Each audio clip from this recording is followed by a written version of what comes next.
Bismillahirrahmanirrahim. Assalamualaikum warahmatullahi wabarakatuh.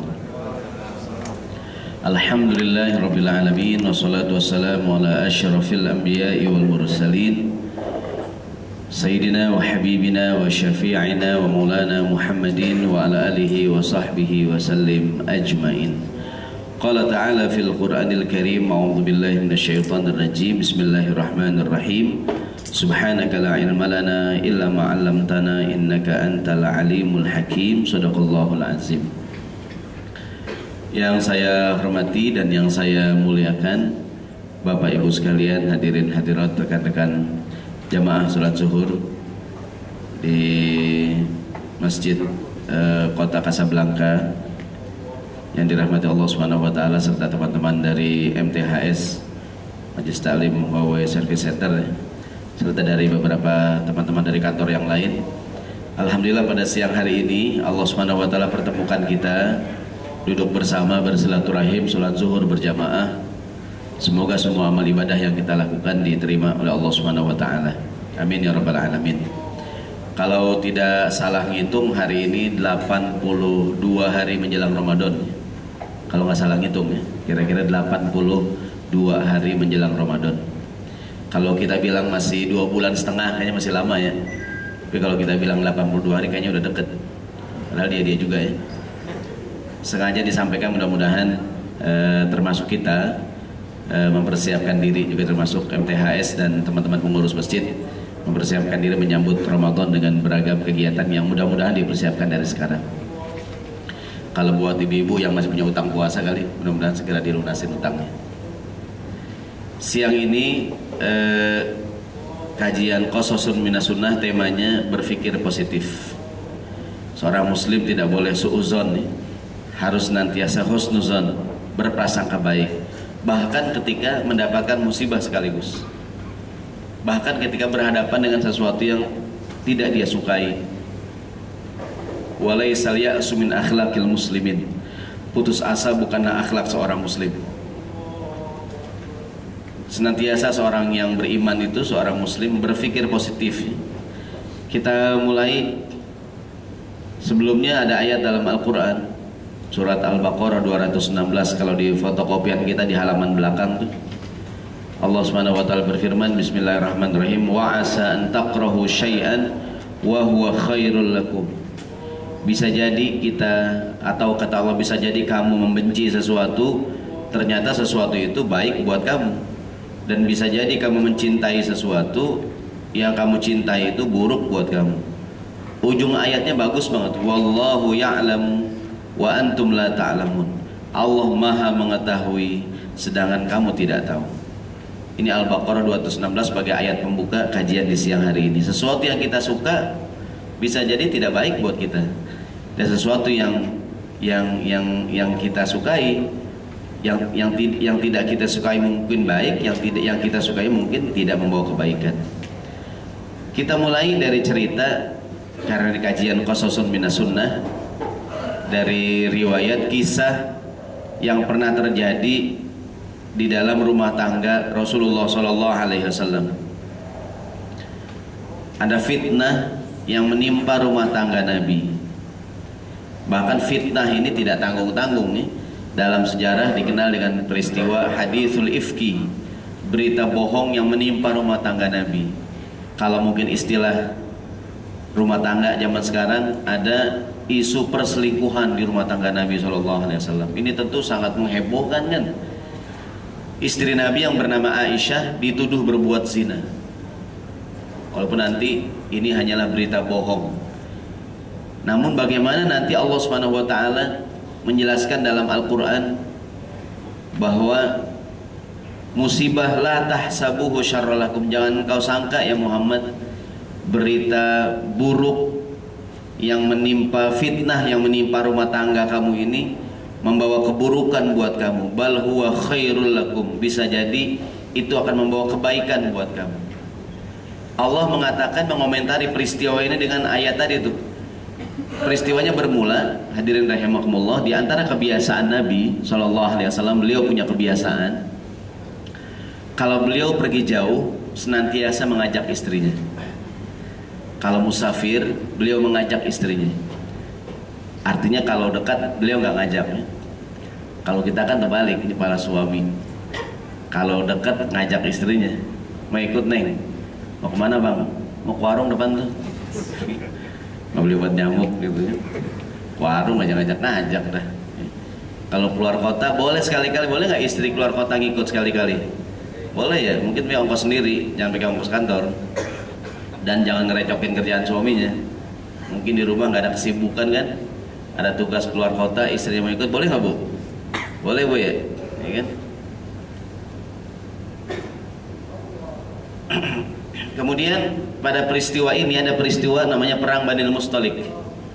Yang diajak oleh Rasulullah adalah Aisyah radhiyallahu anha. Aisyah radhiyallahu anha. Ceritanya pada waktu itu kita ingat Aisyah masih muda ya. Istri Nabi Aisyah dalam rombongan berangkat dan pulangnya ditandu, digotong. Karena beliau masih muda nggak berasa gitu. Jadi naik beliau ada ditandu atau nggak ada berasa nggak yang gotong tuh? Nggak berasa. Kayak saya gini lah ya, masih kurus-kurus gini kan. Pokoknya kalau beliau naik apa enggak, singkat cerita dalam perjalanan pulang, ini pulangnya nih dari Banil Mustalik pulang menuju kota Madinah. Di tengah jalan pasukan istirahat, termasuk Rasulullah, Aisyah dan semua rombongan. Aisyah keluar dari tandunya untuk beragam keperluan. Selesai kira-kira urusannya masing-masing, semua naik pasukan ingin berangkat lagi melanjutkan perjalanan, termasuk Aisyah. Dia naik ke tandunya. Pas naik Aisyah dia merasa kalungnya hilang. Ada riwayat mengatakan perhiasannya hilang. Ada mengatakan kalungnya jatuh. Karena jatuh Aisyah ngapain tuh? Turun lagi kan? Dia mencari kalungnya hilang tanpa sepengetahuan orang yang gotong. Yang gotong menyangka Aisyah ada di dalam. Jalan aja dah gitu kan. Namanya kurus kayak saya ini kan nggak berasa gitu ya. Begini kurus paling gemuknya. Gitu kan, begitu sampai di kota Madinah ternyata Aisyah nggak ada. Sementara Aisyah yang ditinggal, begitu dia kembali ke rombongan dan rombongan udah berangkat, apakah yang dilakukan Aisyah? Kalau seandainya dia mengejar rombongan, dia takut ntar nggak ketemu dan malahan yang di sana juga nyariin beliau kan, maka Aisyah nunggu di tempat terakhir dia ditinggal. Ketika Aisyah sedang menunggu, ada seorang sahabat laki-laki namanya Safwan bin Mu'attal melihat Aisyah sendirian, dan di saat itu istri Nabi dikenali wajahnya. Ada yang mengatakan Safwan memang kalau di pasukan bagian belakang dia, istilahnya pasukan sapu bersih deh ya, pokoknya paling belakang. Ada riwayat mengatakan dia memang orangnya lama gitu, lelet apa tuh lelet tuh? Lama deh ya. Singkat cerita, Safwan melihat Aisyah sendirian, kemudian Safwan menolong Aisyah. Dipersilahkannya Aisyah naik ke atas untanya. Nanti di ujung cerita Aisyah mengatakan tuh, Safwan tuh orangnya sopan banget. Karena dia tahu istri Nabi nggak diajak ngobrol, nggak berani gitu kan, hormat ya. Pokoknya nggak macam-macam dah. Coba kalau kita begitu ada akhwat ketinggalan, pin BB tanya, ada pinnya mbak? Ada pinnya mbak? Nanya nomor handphone nih. Pokoknya Aisyah cerita Safwan sopan banget, enggak nanya-nanya. Pokoknya kan orang kalau mohon maaf kan kalau segan begitu kan nggak berani, namanya dia atau istri Nabi kan. Singkat cerita sampai di kota Madinah, orang heboh melihat Aisyah jalan berdua dengan laki-laki yang bukan suaminya. Muncullah isu Aisyah melakukan, mohon maaf, perbuatan zina dengan Safwan bin Mu'attal. Aisyah melakukan, menurut istilah anak muda zaman sekarang, perselingkuhan. Maka ini berita menghebohkan kota Madinah. Peristiwa ini dalam sejarah disebut dengan istilah hadithul ifki. Singkat cerita gitu ya, sampai Nabi SAW juga beliau cukup terpukul dengan peristiwa ini nih. Apalagi Aisyah anaknya Abu Bakar kan, sahabat sekaligus mertua beliau. Singkat cerita Rasulullah mengembalikan Aisyah ke rumah orang tuanya tuh. Karena kondisinya gitu kan, istilahnya lagu zaman sekarang, pulangkan aku ke rumah orang tuaku ya. Itu bukan sunnah, bukan. Maksudnya Rasulullah mengembalikan tuh Aisyah ke rumah orang tuanya. Singkat cerita, Nabi berkata kepada Aisyah, kalau seandainya berita ini benar, istighfar engkau. Seandainya berita ini bohong, semoga Allah segera menurunkan hakikat daripada peristiwa ini. Singkat cerita, turunlah firman Allah Subhanahu wa taala surat An-Nur ayat 11. Kalau kita buka surat An-Nur, banyak isi dari surat An-Nur bercerita peristiwa ini. Dan surat An-Nur juga secara umum bercerita mengenai problematika rumah tangga, termasuk masalah tidak boleh menuduh orang berzina sembarangan tanpa ada saksi langsung yang melihat. 4 orang yang lihat langsung, foto, rekaman, segala macam bukan bukti orang berzina. Buktinya adalah orang yang melihat langsung dia berzina atau dia ngaku, gitu ya. Bahkan kehamilan bukan bukti orang berzina. Zaman sekarang mungkin nggak orang hamil, orang tidak berhubungan kemudian hamil, mungkin nggak? Bayi tabung gimana bayi tabung? Sperma laki-laki disuntikan ke rahim perempuan ya, kan tidak melalui hubungan badan kan? Udah tidur halo gitu ya, jangan dibayangin Pak saya gitu ya, kan bayi tabung begitu ya. Mungkin kan dalam Islam bayi tabung boleh kalau spermanya sperma suaminya. Kalau sperma laki-laki lain boleh nggak? Kan nggak boleh kan? Masalah nggak boleh bukan karena berzina, bukan. Kenapa bayi tabung yang bukan sperma suaminya nggak boleh? Berzina bukan masalahnya nasab. Jadi bukan karena berzina, bukan berzina, tidak ada perzinahan di situ, nggak boleh karena merusak nasab. Kan di barat katanya ada bank sperma tuh, mungkin pengen punya anak yang ototnya Rembo, otaknya Einstein gitu kan, spermanya di mix gitu kan, blender gitu kan, itu balik, ototnya Einstein, otaknya Rembo gitu kan, tuker, blendernya rusak kan, gitu lahir terbalik. Jadi bayi tabung yang bukan sperma suaminya tidak boleh karena masalah nasab. Kalau sperma suaminya boleh nggak? Intinya begini, bahwa tidak boleh menuduh orang berzina tanpa bukti. Kita kondangan lihat orang pengantin perempuannya hamil duluan ya, ini kayaknya kecelakaan kayaknya nih. Ya, kalau tuh perempuan dengar dia ngadu ke polisi, kita ditangkap. Dalam hukum Islam cambuk 80 kali karena kita ngomong sembarangan. Kita kondangan bulan Januari, Februari, Maret, April, dia lahir. Kecelakaan kayaknya nih ya, nggak boleh tuh kita bilang begitu. Tapi kan kita kondangan bulan Januari Tat. Mungkin dia bikin pesta bulan Januari, tapi nikahnya kapan tuh hadirin? Setahun yang lalu kali ya, kita nggak tahu ya. Kok dia nggak bilang ya sama saya? Kenapa kok dia nggak cerita sama saya? Lah emang lu siapa? Emang semua urusan orang mesti cerita sama kita ya? Artinya nggak usah sotoy hadirin, jangan sok tahu ya. Pokoknya kalau nggak boleh kita menuduh orang berzina tanpa bukti. Kalau kita ngomong sembarangan dan dia nggak terima, dalam hukum Islam kita dicambuk 80 kali. Nggak boleh ngomong sembarangan masalah berzina. Singkat cerita, Aisyah dituduh berzina. Uniknya dalam surat An-Nur ayat 11 ini Allah berfirman, Bismillahirrahmanirrahim, ayatnya, Innalladzina ja'u bil ifki usbatum minkum. Allah jelaskan kepada Nabi SAW bahwa sesungguhnya orang yang datang membawa berita bohong ini, hadithul ifki, berita bohong ini bukan siapa-siapa tapi usbatun minkum, adalah dari golongan kamu juga. Fitnah ini datangnya dari internal kaum muslimin, bukan dari musuh eksternal nih. Tapi kata Allah yang bilang, kata Allah usbatun minkum, dari kelompok kamu juga. Di internal kaum muslimin ada kelompok munafikun, orang-orang munafik yang juga tidak senang dengan Nabi. Mereka lah yang menghembuskan fitnah ini nih. Uniknya Allah bilang begini, la tahsabuhu syarral lakum, jangan kamu sangka fitnah yang menimpa rumah tangga kamu ini buruk buat kamu, bal huwa khairul lakum, bisa jadi ini membawa kebaikan buat kamu. Coba gimana Bu, gimana kita pikirnya tuh? Allah bilang, jangan kamu kira bahwa berita bohong itu, fitnah yang menimpa rumah tangga Nabi itu buruk buat engkau ya Rasulullah, bahkan ia adalah baik bagi kamu. Kalau kita ini kan Allah mengajarkan pada kita tentang berpikir positif ya. Coba minimal dari peristiwa ini Rasulullah jadi tahu bahwa ada internal kaum muslimin yang juga diam-diam menyebarkan fitnah kepada Nabi. Minimal beliau jadi lebih hati-hati terhadap orang yang di sekeliling beliau. Karena pada zaman itu di kota Madinah orang munafik semakin banyak kan. Mereka ngakunya Islam tapi berusaha untuk merusak Islam. Pelajaran kedua, kenapa fitnah yang menimpa rumah tangga Nabi ini Allah bilang bisa jadi membawa kebaikan? Pengalaman di keluarga kita masing-masing. Ada nggak rumah tangga suami istri habis ada masalah malah hantam malaikat? Ada nggak tuh? Banyak ya pengalaman baik.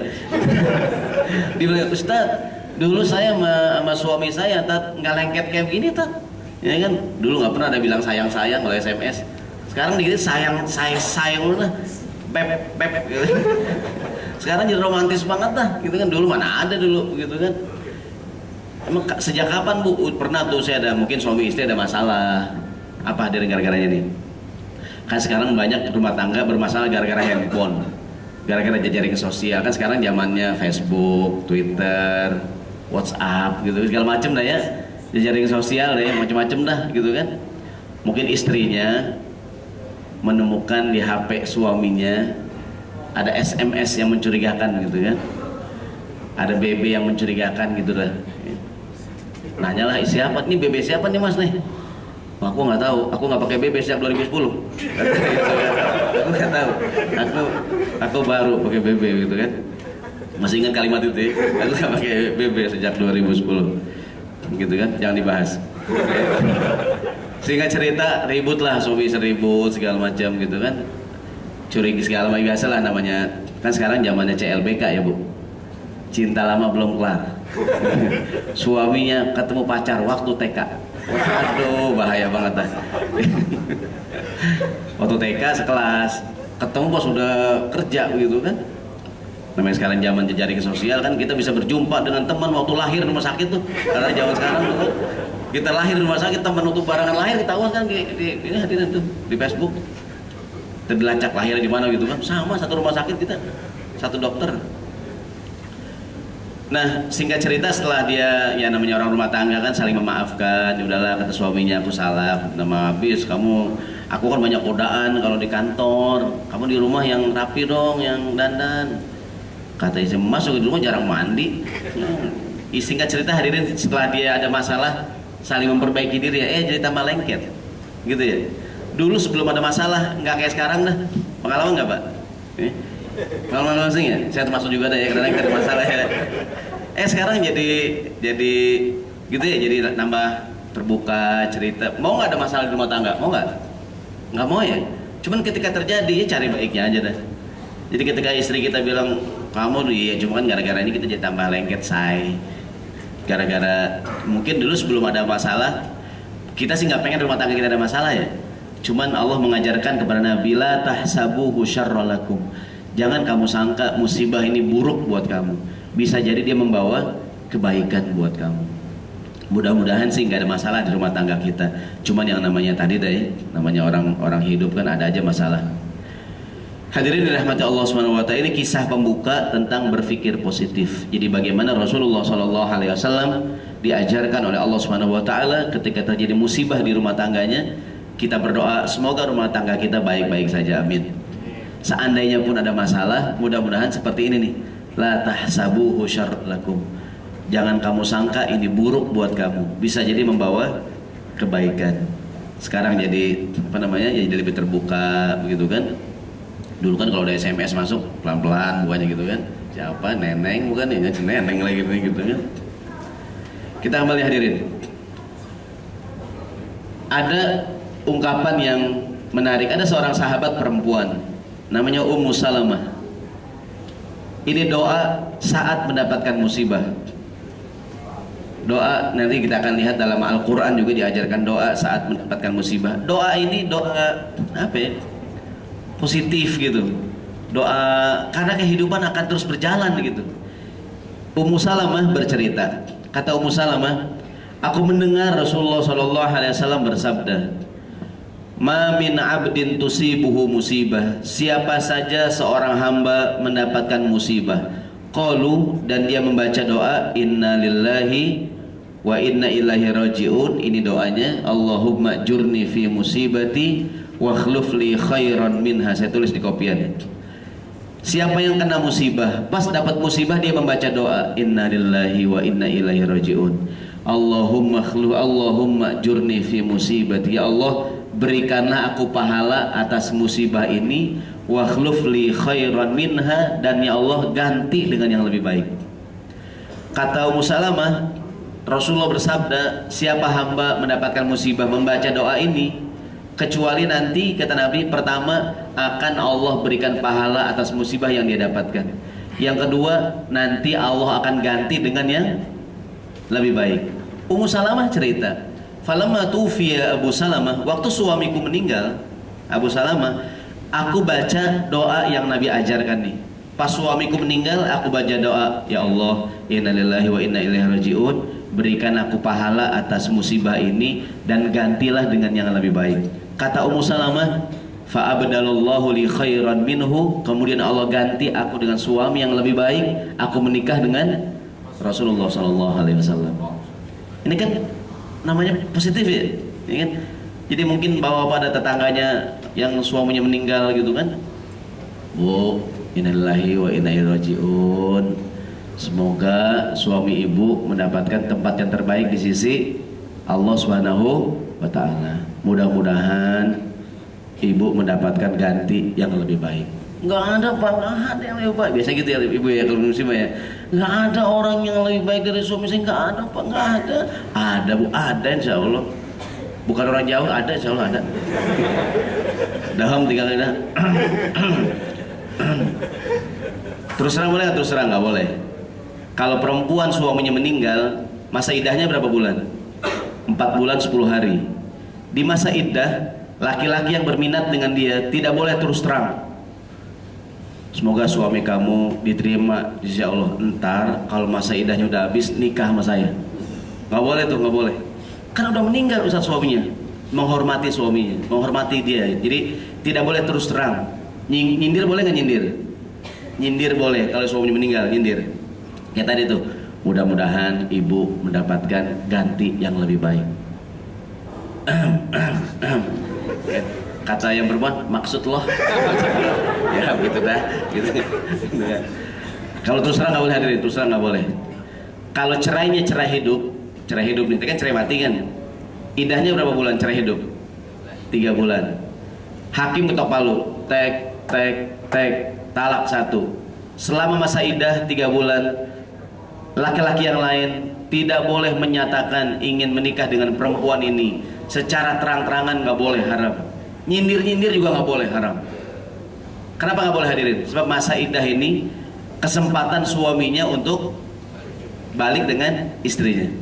Jadi nggak boleh laki-laki lain terus terang atau nyindir, biarin neng, dia cerai sama dia dah, ya kan, ntar juga ada yang lebih cakep, ya kan, abang jagain ntar. Waduh, itu nggak boleh gitu ya. Karena zaman sekarang perempuan sedang gugatan cerai di pengadilan, yang nganterin pacarnya, itu brengsek banget tuh. Nggak boleh tuh hadirin. Kecuali udah habis masa iddahnya 3 bulan, suaminya nggak rujuk, laki-laki lain mau, boleh nggak maju? Boleh, gitu. Suaminya balik lagi boleh nggak? Boleh. Kalau perempuannya mau. Kalau perempuan yang nggak mau, nggak bisa. Kalau di masa iddah, masa nunggu 3 bulan, perempuan yang mau apa nggak mau, kalau suaminya pengen balik lagi, harus balik lagi. Itu kapan-kapan kita ngomong, kita sini dulu nih. Jadi kalau kata Ummu Salamah, begitu suamiku meninggal, aku baca doa ini nih, ya Allah, berikan aku pahala atas musibah ini dan ganti dengan yang lebih baik. Kita kembali ke judul kajian kita. Jadi marilah sama-sama kita berpikir positif. Gara-gara handphone hilang musibah nggak tuh? Musibah ya. Gara-gara hilang kita punya yang baru, ya kan? Coba kalau nggak hilang, kau punya yang baru. Tapi kan duit saya habis, biarin lah, yang penting punya yang baru, gitu kan? Kita punya yang baru, musibah ya. Musibah membawa berkah. Jadi hadirin, saat mendapatkan musibah, karena kadang-kadang ada orang berbicara kasar, berbicara kotor saat mendapatkan musibah. Bahkan hadirin rahimakumullah, bahkan sesuatu yang tidak kita sukai, bahkan nih tadi di Al-Baqarah 216 ya, banyak sekali hal-hal yang tidak kita sukai. Bahkan kalau kita berpikir positif, semua membawa kebaikan buat kita. Saya tuh contohnya sakit, musibah bukan sakit, musibah ya, mau nggak sakit? Nggak mau ya. Cuman kan kadang-kadang kita udah jaga kesehatan, kadang-kadang sakit juga ya. Ya berpikir positif aja dah. Gara-gara sakit, yang nengokin banyak nggak tuh? Saudara pernah datang bawa jeruk, bawa pisang, bawa apel, bawa parcel gitu ya. Sakit 2 minggu, parcel numpuk. Apa kata anaknya? Mama 2 minggu mah udah penuh banget. Kalau sebulan bisa dagang nih mah. Jadi ibunya sakit sebulan, kurus banget ibunya, anaknya gemuk-gemuk banget ya. Udah gembira gitu. Makan kue mantep banget nih mama. Mungkin gara-gara sakit kan kita kalau sehat hadirin nggak ada yang main ya. Coba kalau sakit saudara pada datang gitu kan. Gara-gara sakit istighfar nggak kita? Kan kita kalau sakit, astagfirullahaladzim gitu kan. Dikit-dikit gimana Pak? Astagfirullahaladzim. Kayak mau mati kita, mau mati ya. Orang kalau mau mati ngomongnya bagus ya. Dikit-dikit astagfirullah. Udah johor belum? Mau sembahyang bawaannya? Bawaannya mau sembahyang aja kalau lagi sakit kan. Orang kalau sakit bener, bawaannya mau zakat, mau sedekah gitu kan. Itu tanah Bapak yang di Depok jangan dijual. Kenapa Pak, tanah orang? Kirain mau sedekah Pak. Jangan tanah orang. Bukan tanah Bapak, bukan. Pokoknya hadirin, sakit itu sakit musibah bukan sakit. Musibah ya. Cuman gini, kita berusaha jaga kesehatan, berpikir positif. Kalau sakit jangan marah-marah. Sakit istighfar yang banyak gitu kan. Lupa musibah nggak Bu? Enak kan lupa? Enak nadanya. Cuman kadang-kadang lupa itu juga nikmat. Lagi puasa lupa. Enak kan? Makan, minum gitu kan, nikmat hadirin. Sering saya tanya, ibu-ibu melahirkan sakit nggak Bu? Sakit ya? Iya. Untungnya lupa, beranak lagi. 8 anaknya. Coba dah kalau istri kita nggak lupa-lupa, berapa anak kita hadirin? Atuh ya, iya kan? Begitu kapan matiin lampu, udah Bang, atuh aja deh Bang. Akhirnya sakit banget Bang.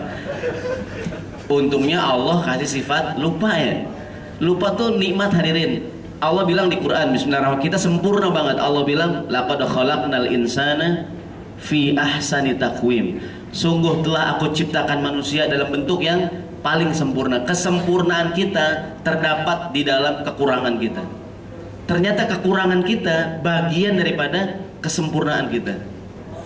Kita sehat, sakit, lapar. Lapar tuh nikmat ya. Orang bilang semakin lapar semakin nikmat.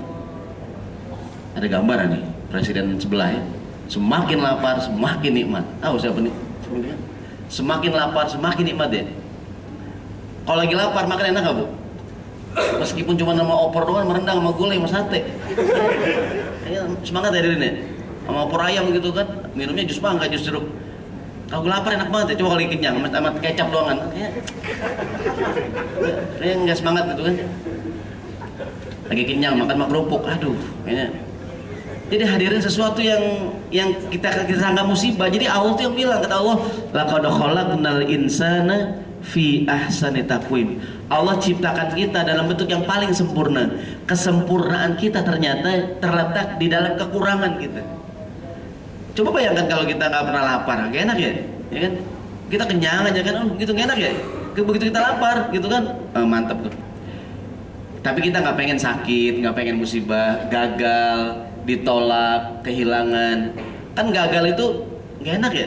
Cuman dia gara-gara orang kan sukses terus jadi sombong kan, mungkin gara-gara gagal jadi belajar nih. Mau nggak ditolak? Nggak mau ya. Semua orang maunya kan diterima kan. Cuma kadang-kadang ditolak itu membawa berkah. Kadang-kadang kita tidak diterima, mungkin ingin kuliah di satu kampus, nggak diterima. Akhirnya kuliah di tempat yang lain. Awal dia nggak diterima, ingin kerja di satu kantor, ditolak. Akhirnya kerja di tempat yang lain. Setelah lama dia bekerja, dia berkata, untung Ustadz kerja di kantor yang dulu ditolak. Mengapa Bu? Yang sekarang enakan tuh, ya kan? Dulu untung yang dulu nggak diterima tuh, gitu ya. Jadi kita tuh kapan ngomongnya belakangan ya. Intinya begini, dapat musibah jangan marah-marah, berpikir positif. Semoga Allah berikan pahala atas musibah ini dan Allah ganti dengan yang lebih baik. Buat yang mohon maaf nih masih yang belum nikah mungkin kalau ada ya, yang masih jomblo kan kadang mungkin dia pengen ngelamar anak gadis seorang kan ditolak. Kan ditolak sedih banget ya. Ya kan, ngelamar orang sini nih, orang Kuningan ya, ditolak sama orang Kuningan, ya kan? Kita kadang ngomong yang mertua rugi nolak saya ini, ntar nyesel nolak saya ini, gitu kan? Kita kan cuma girang-girangin kita kan. Tak lama kemudian kita ngelamar yang lain lah, gadis yang lain dari kampung mana nih? Orang Depok lah ya, yang jauh dari kita, orang Bojong lah ya, mau Sawangan sono kan, masih punya tanah kosong. Begitu ngelamar orang Sawangan diterima. Apa yang kita bilang? Ustadz untung orang Kuningan tolak waktu itu. Kenapa Pak? Yang orang Depok nih Ustadz, alhamdulillah sih dia cakep banget dah, manahan dia anak tunggal lagi. Bapaknya 90 tahun umurnya. Manahan kontrakannya banyak banget lagi. Emang Allah maha besar nih. Allah maha bijaksana. Istri saya sekarang udah latar belakangnya bagus, latar depannya ada 200 meter dah. Latar belakangnya bagus, latar depannya bagus. Untung yang kemarin ditolak. Pernah hadir ngomong gitu deh? Saya pernah, saya ngomong gitu. Untung saya sekarang nikah dengan istri saya yang sekarang. Coba yang dulu yang ditolak tuh ya kan, gitu ya. Kita ngomong gitu ya. Ternyata banyak dan kita nggak tahu rahasia Allah. Maka di ujung ayat itu, wallahu ya'lamu wa antum la ta'lam. Allah Maha tahu, sedangkan kita nggak tahu. Tapi yang penting kita sudah prosedural, usaha maksimal. Begini hadirin, di Quran ada ayat nih, cakep banget nih. Semua ayat cakep ya. Allah berfirman, amlil insani ma tamanna. An-Najm ayat 24. Amlil insani ma tamanna. Apakah setiap manusia harus mendapatkan apa yang dia inginkan? Emang semuanya harus kita raih sekarang? Emang gak ada yang kita sisakan buat hari akhirat? Emang tidak ada yang kita sisakan buat tahun depan, buat bulan depan, buat setahun lagi, 5 tahun lagi ya? Emang semuanya mau sekarang? Amlil insani ma tamanna. Emang semua yang kita inginkan harus kita raih, ya kan? Emang nggak ada yang kita sisakan buat terkesenangan di hari akhirat? Emang semuanya mau dimakan sekarang gitu kan? Jadi berpikir positif ya. Jadi kan orang lagi kerja, suruh pindah, kan bete banget ya. Mungkin ada gitu kan. Tapi kita berpikir positif dah, mungkin di tempat yang baru akan mendapatkan hasil yang lebih baik gitu kan. Berpikir positif gitu kan. Kan yang paling malas berubah orang yang mapan, udah PW, ya kan. Mau main Jumat kita bapak udah di tiang. Kipas angin, kan enak banget tuh, ya kan? Khotibnya ngayun lagi, ya kan? Suruh pindah, Pak, maaf Pak, mau digeser Pak, ya lah suruh pindah gitu ya. Jadi insya Allah hadirin, sesuatu yang tidak kita sukai, mungkin insya Allah kita yakin selama kita prosedural sesuai dengan yang Allah sudah maksimal gitu ya, akan membawa kebaikan buat kita sekalian. Ini beragam musibah adalah sebagian dari yang tidak kita sukai, namun bisa jadi hal itu bisa membawa kebaikan buat kita di masa-masa yang akan datang. Terutama yang ingin saya sampaikan, kadang di rumah tangga, di pekerjaan, dalam kehidupan kita banyak sekali hal-hal yang menurut kita mungkin tidak kita sukai, namun mungkin di belakangan hari membawa kebaikan di masa yang akan datang. Ada hadis Nabi nih, di mana hadis ini Rasulullah mengajarkan kita kaum muslimin untuk senantiasa berpikir positif. Ntar kita tanya jawab setelah ini, berada waktu tanya jawab. Lihat hadis Nabi yang ini nih. Kata beliau, ajaban li amril mu'min. Sungguh ajaib orang yang beriman itu, sungguh unik orang yang beriman. Inna amrahu kulluhu lahu khairun. Semua urusan membawa kebaikan bagi dia. Hal ini tidak terjadi kecuali bagi seorang yang beriman. Kalau dia mendapatkan kebaikan, dia bersyukur. Bersyukur baik gak? Baik. Dan manakala dia mendapatkan musibah, dia bersabar. Bersabar baik gak? Bersabar. Jadi nggak ada yang jelek orang yang beriman tuh, nggak ada yang jelek. Mendapatkan kenikmatan dia bersyukur, mendapatkan musibah dia bersabar ya. Ada yang jelek ya tuh? Nggak ada yang jelek ya. Bersabar juga baik, bersyukur juga baik ya. Pernah nggak saya dengar cerita tuh ada yang suami istri nikah, di mana suaminya nikah sama perempuan, istrinya cakep banget. Berapa nilai istrinya nih? 9,9 lah. Sementara istrinya suaminya pas-pasan banget dah. 6 kurang lah ya. Udah 6 kurang lagi, katrol gitu. 6 kurang dah. Gak tau gimana nembaknya tuh. Pokoknya istrinya cakep banget gitu kan, dijodohin aja sama orang tuanya tuh. Sementara istri cantik banget, suaminya pas-pasan. Bilang nih istrinya tiba-tiba lagi sore-sore lagi santai-santai, lagi nyahi-nyahi, ngeteh-ngeteh gitu kan, gerimis-gerimis gitu kan. Kata istrinya, "Bang, alhamdulillahilladzi ja'alana min ahlil jannah."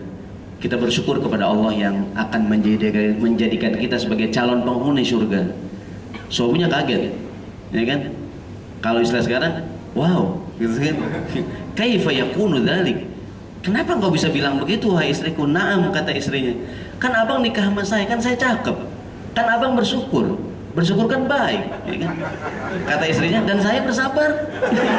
Sabar juga baik juga bang. Ya, abang bersyukur baik, saya sabar juga. Kata suaminya, brengsek. Ya, kira apaan kali? Ya. Itu teh panas-panas diminum langsung. Kira apaan kali? Emang begitu ya pak ya? Jadi intinya nggak ada yang jelek ya, nggak ada yang jelek ya, ya kan? Kadang-kadang tidak selalu yang kita inginkan bisa kita raih. Sehebat-hebatnya kita, nggak selalu kita lulus. Kita sukses, emang sukses terus-terusan yang mungkin enggak ya? Mungkin enggak ya. Tapi insya Allah kita yakin, optimis ya. Kita berpikir positif. sesuatu yang tidak kita sukai sekalipun insya Allah membawa kebaikan buat kita. Tidak boleh seorang mukmin itu marah-marah, emosi, manakala mendapatkan musibah dia berkata yang kotor, nggak boleh. Dia kalau memang seandainya mendapatkan nikmat dia bersyukur itu baik. Dan manakala mendapatkan musibah dia bersabar, dan bersabar juga baik. Dan begitulah kira-kira sikap kita sebagai seorang muslim. Sebagai penutup pada sebuah kalimat hikmah, mungkin kalimat hikmah ini ada hubungannya dengan tema kita, berpikir positif. Masaibu qaumin inda qaumin fawaidu. Bahkan kadang musibah yang menimpa satu kaum bisa jadi bermanfaat buat kaum yang lain. Jadi Allah kan ingin mempergilirkan di antara hambanya kan. Musibah yang menimpa satu kaum mungkin membawa manfaat buat yang lain ya. Begitu hujan deras gitu kan, kita kehujanan repot banget ya, banjir Jakarta ya, musibah bukan tuh, musibah ya. Itu berkah tuh buat yang ojek payung, buat yang ojek gerobak gitu kan. Motor sekali naik 10.000, 20.000, yang rezeki dia dah. Ya kan kalau nggak banjir nggak dapet ya, gitu ya. Emang begitulah hadirin ini. Waktu Krismon tahun 98, cerita pengalaman pribadi. 98 Krismon dolar dari 2.500 naik jadi 10.000 ya. Bahkan menembus angka 15.000 tahun 98 kan, kita ingat. Waktu itu banyak pelajar-pelajar di luar. Saya dengan teman-teman masih di Mesir waktu itu. Jumlah pelajar sekitar 3.500 orang di pelajar Indonesia di Mesir. Karena krisis, banyak orang tua yang nyuruh anaknya pulang karena yang dapat beasiswa sekitar 20% lah. 75% kuliah dengan biaya sendiri. Kuliah sih gratis, cuman hidup dengan biaya sendiri. Sewa rumah segala macam. Kalau kuliah gratis beasiswa. Nah, setelah adanya Krismon, berita kita jadi berita internasional kan, 98 kan. Banyak orang Mesir yang kesian dengan kita, sehingga banyaklah kumpul bantuan segala macam tuh. Sehingga dibentuklah lembaga wakaf yang menampung bantuan dari orang Arab yang banyak, yang luar biasa pada tahun 98 tuh. Sehingga setelah Krismon, sebelum Krismon 98 yang beasiswa cuma 20%, setelah Krismon 100% mahasiswa dapat beasiswa. Ada yang rumahnya gratis sekian tahun, ada yang punya orang ngasih bantuan gitu. Kita kadang ketemu orang Arab nih, gitu kan. Orang Arab panggil, "Kamu Indonesia," dia sedih kan. "Kamu pelajar Indonesia?" "Betul Pak." Kita dengan sedih, kita dengan wajah-wajah melas gitu kan. "Kamu Indonesia?" "Betul Pak." "Oh, dia ngeluarin dompet, ngeluarin dompet." Kita berdoa, "Ya Allah, mudahan Krismon lama, mudahan Krismon lama ya Allah." Gitu ya. Jadi kadang musibah yang menimpa satu kaum mau berkah buat yang lain hadirin. Gitu ya. Kita sih nggak pengen, mungkin ya Allah ingin pergilirkan ya. Bahwa musibah yang menimpa, pokoknya kalau mendapatkan musibah jangan putus asa, berpikir positif. Kalau dalam dunia sepak bola sering saya bilang tuh, Indonesia main bola sama Malaysia kalah mulu ya, hampir di final, hampir menang kalah juga ya. Saya bilang jangan putus asa, kalah di dunia, di akhirat kita balas ntar. Kali ntar, berpikir positif ya. Aku ngapain ntar, ya kan biarin lah. Mungkin sengaja Allah simpan ntar kemenangan ini di alam yang lain. Tapi orang penasaran banget begitu ya. Udah final kalah juga, ya kan? Biarin lah. Hadirin yang dirahmati Allah Subhanahu wa taala, dari kajian ini aplikasinya adalah kalau mendapatkan musibah minimal yang aplikatif, langsung kita berdoa innalillahi wa inna ilaihi rajiun. Kalau bahasa Arabnya kita bilang Allahumma ajurni fi musibati wa akhluf li khairan minha. Kalau nggak hafal boleh bahasa Indonesia, dapat musibah kita bilang innalillahi wa inna ilaihi rajiun. Ya Allah, berikanlah pahala atas musibah ini dan ganti dengan yang lebih baik. Semoga ini kajian jadi aplikatif kan. Begitu dapat musibah, apapun musibah nih, kita mungkin mau pulang kampung, ngantri tiket gitu kan. Begitu udah sampai habis Pak, ya Allah tiketnya habis. Itu kesel nggak tuh Bu? Kalau kita bakar stasiun, orang ngantri dari subuh, pas giliran kita habis. Kan kita kadang emosi banget ya. Tapi berpikir positif. Ya innalillahi wa inna ilaihi rajiun. Allahumma ajurni fi musibati wa akhlif li, sambil pengen dada kan. Yang lagi ada apaan Pak? Enggak ada apaan. Ya kan. Begitu pulang ke rumah sore dengar berita pesawat menuju gini gitu kan, jatuh ke laut gitu ya. Atau ada kereta menuju Surabaya nyebur ke jurang gitu ya, meninggal. Alhamdulillah, untung nggak dapet tiket gitu ya. Kalau dapat meninggal gitu ya. Gitu ya. Kita sih nggak pengen musibah ya. Mungkin Allah ingin hindarkan kita dari musibah yang terjadi dengan cara Allah berikan kita hal yang lain. Mudah-mudahan yang disampaikan berguna. Hadirin rahimakumullah. Seandainya ada kata-kata yang kurang baik dan kurang berkenan, saya mohon dimaafkan. Saya kembalikan kepada pembawa acara. Ada waktu kira-kira sekian menit. Kalau mungkin tanya jawab. Assalamualaikum warahmatullahi wabarakatuh.